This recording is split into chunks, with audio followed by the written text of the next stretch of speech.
Thailand facing a credit crunch as third virus wave craters the kingdom's economic recovery plans.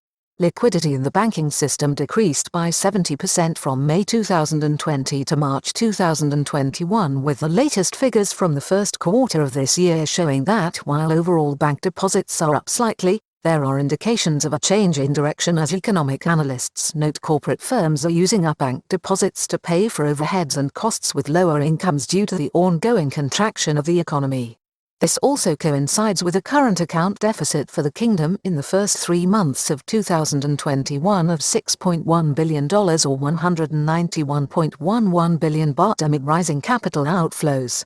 The Thai cabinet on Tuesday initiated moves to conserve funds as fears are growing the government may be facing a funding crisis over the coming 6 months with a simultaneous deterioration of the macroeconomic environment with plummeting domestic spending, cut-off foreign tourism revenues and what appears to be diminishing liquidity in the financial system.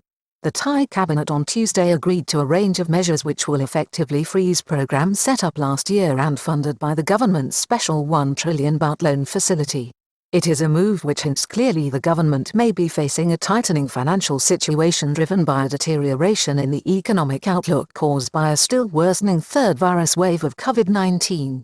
The news comes amid heightened anxiety that the kingdom's strong financial position at the outset of this pandemic, which experts and rating agencies have consistently said can withstand any external shock, may be put to the test if the current trajectory continues. Funding applications from state bodies and agencies to be withdrawn, projects with low disbursements to see budgets recouped by the exchequer. The decision, on Tuesday, means that project applications to the National Economic and Social Development Council, NESDC, under a social and economic rehabilitation program will be withdrawn and the remaining funding will be reserved by the government to be redirected towards urgent efforts to counter the fast-spreading virus and assist areas in the country most at need. It is understood that this will give the government access to 267 billion baht in funding that had not been approved for projects, of which 265 billion baht is to be reserved for immediate application to assist those hardest hit by the third virus wave. Recovery funds pared back by 45 billion baht. It is also understood that a budget of 400 billion baht to be advanced to a soft loan scheme to business and the Finance Ministry's asset warehousing scheme has now also been pared back to 355 billion baht, with 45 billion baht being redirected to efforts to assist the public. The government is also asking state agencies and government departments to halt all projects where the total disbursement of approved budgets is below 10% and to send such funds back to the exchequer. Rollout of soft loan fund already slowed down as efforts to refloat the economy are being slowly shelved in the face of uncertainty going forward. It is understood the disruption caused to the economy by the third wave has also slowed down the soft loan program, with reports this week indicating that 44% of hotels in Thailand were facing imminent closure in the next few months as promised lifelines dry up and the planned reopening of the country to foreign tourism becomes more uncertain. Nevertheless, the growing financial pressure being faced by the government right now means that the need for the refloating of Thailand's 2 trillion baht a year foreign tourism industry has never been more urgent and pressing. Rising concern expressed about liquidity within the financial system as corporate firms use deposits to pay for costs and overheads with lower income for the first time since the crisis began. There are also now rising concerns about liquidity in the financial system. Capricorn Research Center, K-Research, recently identified this when it pointed out that corporate deposits are declining as large firms are using their cash to pay overheads and costs, while the level of bank deposits, although it did rise by 4.98% to 14.7 trillion baht at the end of the first quarter of 2021, was a rate of increase indicative of a reversal of the trend which can already be seen in corporate deposits. Corporate deposits have been declining as business operators continue to rely on deposits to pay overhead, with their income down as a result of COVID-19, said Deputy Managing Director of the Research Institute, Thanayalak Vacharacheshwarapal, in recent days.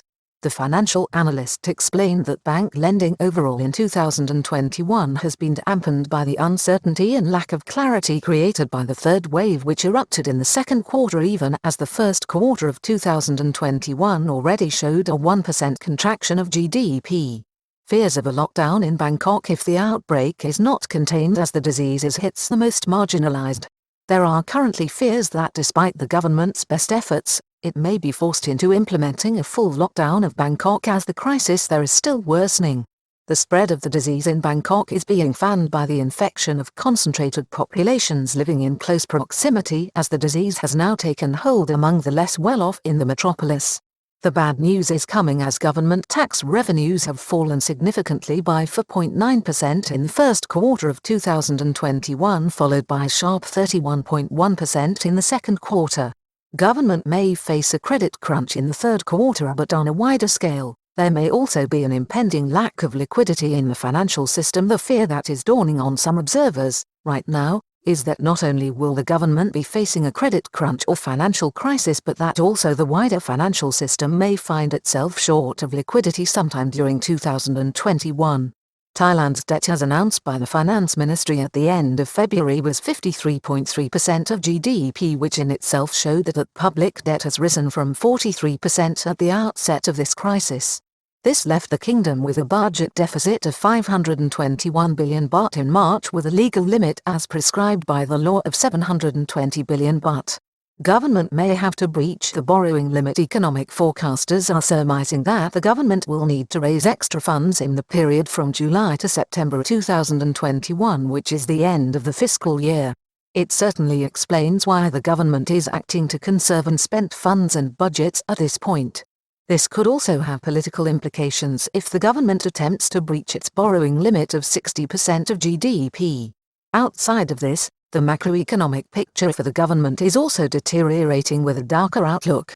Thailand's balance of payments for the first quarter of 2021 showed a deficit of $6.1 billion, driven primarily by the absence of foreign tourism earnings.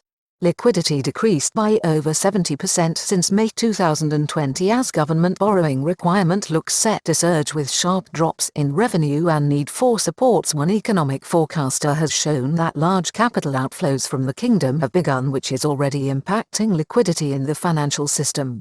This also serves as an explanation for lower deposit rate gaps between long-term and short-term deposits.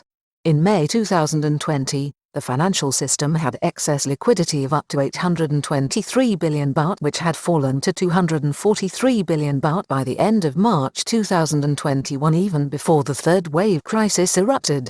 Even if the Thai government does decide to increase its legally capped borrowing limit, it will require upwards of 400 billion baht alone in the third quarter or last quarter of the fiscal year to pay for an ongoing budget deficit, assuming that revenues do not deteriorate further, and further relief measures to support those hardest hit by the still rising third wave of infection, which saw no less than 4,000 cases reported alone on Thursday.